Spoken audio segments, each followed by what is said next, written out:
La prophétie révélée, un pape américain au Vatican, parmi les nombreuses prophéties accomplies de William Branham, celle-ci était l'une des plus attendues dans le monde. Ce prophète de Dieu, dont l'impact sur son époque fut indéniable, prédit avec une conviction saisissante qu'un jour, un pape américain régnerait sur le Vatican.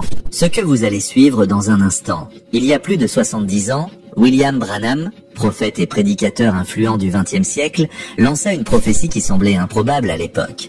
Un jour, un pape américain régnerait sur le Vatican. Cette annonce, perçue comme audacieuse, voire irréaliste, traversa les décennies et fut scrutée par ses disciples avec une attente mêlée de fascination et d'interrogation. Les années passèrent et l'histoire suivit son cours, sans que cette prophétie ne trouve d'accomplissement. Mais voilà qu'en mai 2025, le monde assiste à un événement historique. Robert Francis Prevost est élu pape Léon XIV, devenant ainsi le premier Américain à diriger l'Église catholique romaine. Un frisson parcourt ceux qui connaissent les paroles de Branham. La prophétie s'est-elle enfin réalisée? D'après les enseignements du prédicateur, cet événement ne serait pas anodin. Il aurait prédit que ce pape jouerait un rôle central dans une future confédération des Églises unies, un bouleversement majeur qui pourrait redéfinir le paysage religieux mondial. Coïncidence ou plan divin en marche? L'interprétation reste ouverte, mais une chose est certaine, cette prophétie, longtemps reléguée aux archives des prédictions oubliées, refait surface avec une force nouvelle, alimentant débats et réflexions parmi croyants et chercheurs. Suivez la prophétie et faites savoir ce que vous y pensez.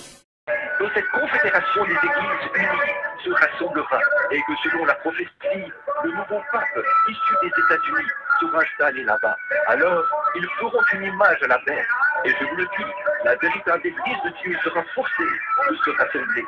Les vrais, les véritables croyants qui sont parmi les méthodistes, les baptistes, les presbytériens, les pentecôtistes, les nazaréens, les pèlerins de la sainteté, et que ces gens-là se rassembleront et seront cimentés par l'amour de Dieu. Ils formeront le corps du Seigneur Jésus-Christ. Tous les croyants et les agnostiques et les esprits superficiels seront mis à l'écart. Ils iront de l'avant et entreront dans la confédération des églises. Et l'autre jour, personne ne peut tenir. En quoi sur ce sujet, personne ne peut tenir. Moi, j'ai toutes les prophéties. Je sors la prophétie. J'ai dit, le pape américain, c'est pour quand? Le pape américain, c'est pour quand?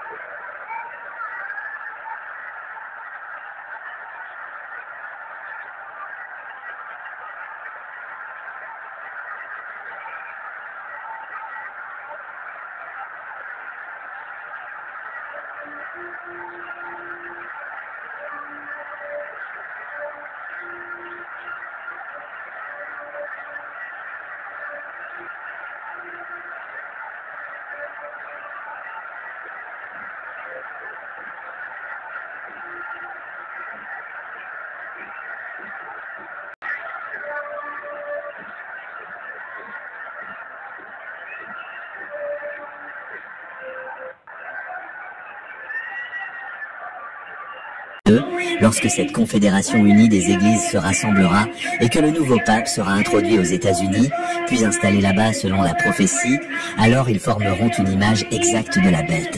Et je vous le dis, la véritable Église de Dieu sera rassemblée. Mais véritables et fidèles croyants méthodistes, baptistes, presbytériens, pentecôtistes, nazaréens, pèlerins, saints, peu importe leur appartenance, seront unis et cimentés par l'amour de Dieu. Les vrais croyants, qu'ils soient méthodistes, baptistes, presbytériens, pentecôtistes, nazaréens, pèlerins ou saints, peu importe leur origine, seront unis, liés par l'amour de Dieu. Ensemble, ils formeront le corps du Seigneur Jésus-Christ. Amen.